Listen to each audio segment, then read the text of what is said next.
नमस्कार. आपण आता उभे आहोत सडुरे येथील सूक नदीच्या तीरावर आणि समोर आपल्याला नजरेने दिसतोय तो ब्रिज सोनधरणे आणि तांबळघाटी इकडे जाणार आहे.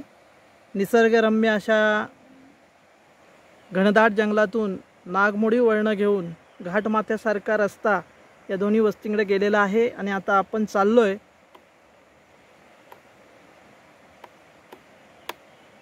तांबळघाटीकडे आणि आपण आता संपूर्ण रस्ता कसा आहे हे पाहणार आहोत. पर्यटनाला इकडे आपण फिरायला येऊ शकता असं निसर्गरम्य असं हा परिसर आपल्याला दिसतोय.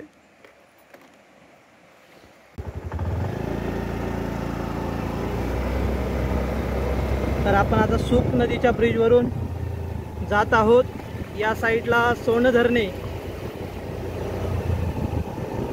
आणि आपण आता प्रस्थान करतो आहोत तांबळघाटीकडे. असं निसर्गरम्य हा परिसर, निसर्गरम्य अशा परिसरातून घनदाट जंगलातून हा नागमोडी वळणे घेत घाटमाथ्यासारखा हा रस्ता तांबळघाटीकडे जात आहे. सडुरे शिराळे पर्यटन मधील हा महत्त्वाचा घटक म्हणून याला आपण ओळख देऊ शकतो.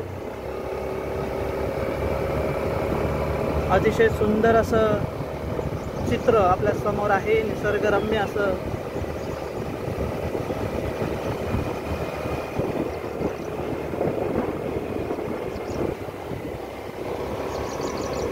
त्या ठिकाणी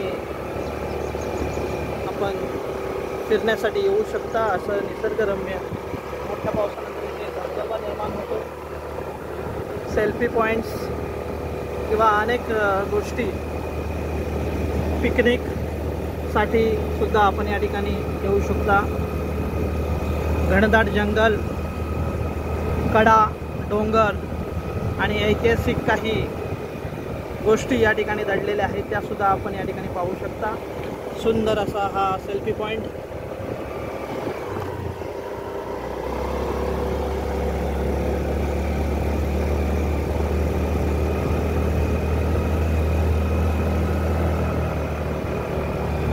खूप सुंदर असं हे निसर्गरम्य ठिकाण आहे.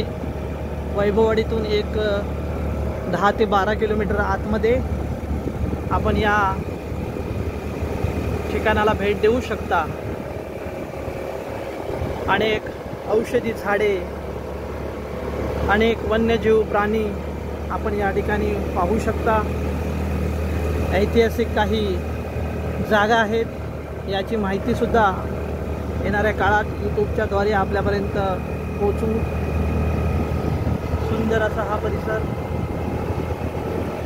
नागमोडी वळणे घेत हा रस्ता थेट तांबळघाटीला पोचतो, आपण पाहू शकता.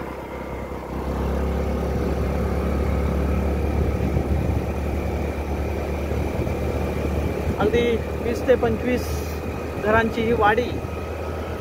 पूर्वी पायपीट करून लोक आपला उदरनिर्वाह या ठिकाणी करायचे. शाळकरी मुलं असतील, वृद्ध असतील, पायपीट करायचे.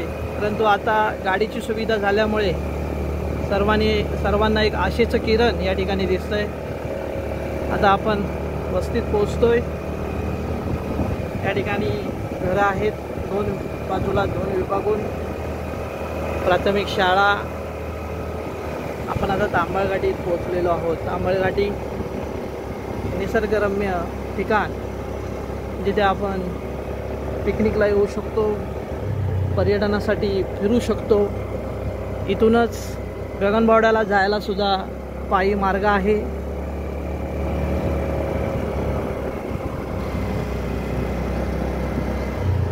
सुंदर असा हा पठार आपण या ठिकाणी बघतोय. शेतीची कामं या ठिकाणी चालू झालेली आहेत.